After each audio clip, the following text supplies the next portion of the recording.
I think one of the hardest things, not only just being a mum, but being a special needs mum, in my case with 3 children with disabilities, and it's something I still live with on a daily basis, is the fear. Going back in the day before CBD oil came into my life, I had, there was shame, first of all, going, why me? Why did I deserve children who had extra needs? Secondly, then was, trying things on the side and afraid to tell people about it in case they judged me for trying new things or experimenting with stuff. Not using my motherly gut instinct because I went by what people told me I should. There's nothing wrong with your child. They don't look autistic. They don't, they're just behavioural. They're just this, that, the other.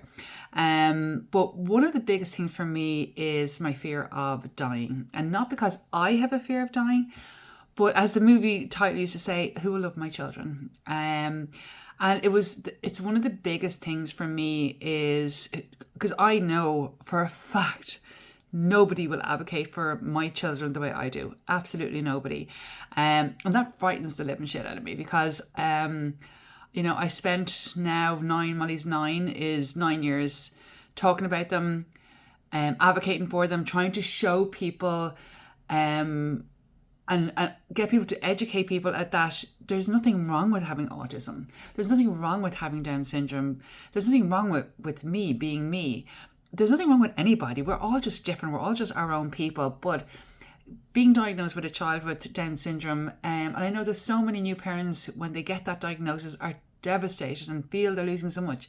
So I try and educate it by showing Molly and showing our lives of how amazing. Look, she's a walking diva. She's an absolute walking diva, and she's a nightmare at times. She's a nightmare on holidays, but she's adorable. She's beautiful. She's intelligent. She's clever. She is conniving. She is cheeky. She is funny. She's sassy. She's everything.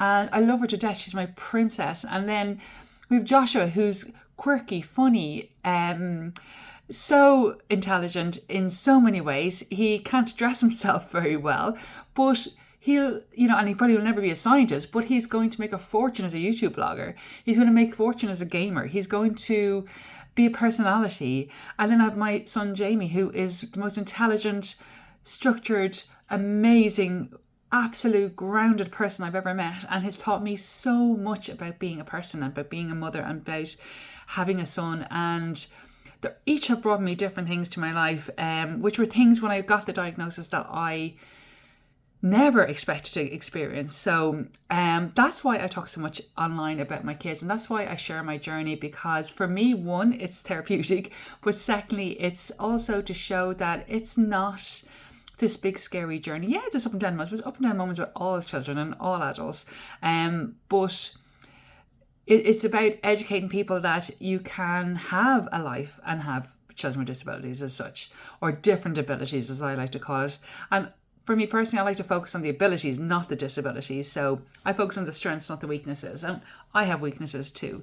But I do have that fear of what happens. I'm so grateful to have now Jamie at 21, who I know will advocate and will look after my younger two as good as I would. And I know I have amazing family around me. So I don't worry so much now, but it is a major thing that us parents go through.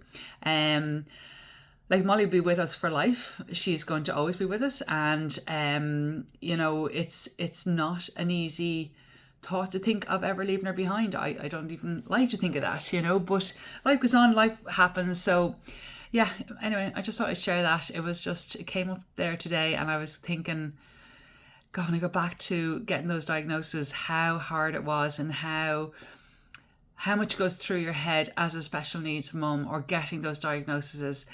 And if I could have talked to somebody like me now, or seen it, because there was no internet back then, there was no people kind of blogging about it. People didn't talk about autism back then. And I'm so grateful to the bloggers that I watched who made me come out of my shell and talk about it, and talk about our experiences and see the good and the bad. And hopefully it just helps at least one person today.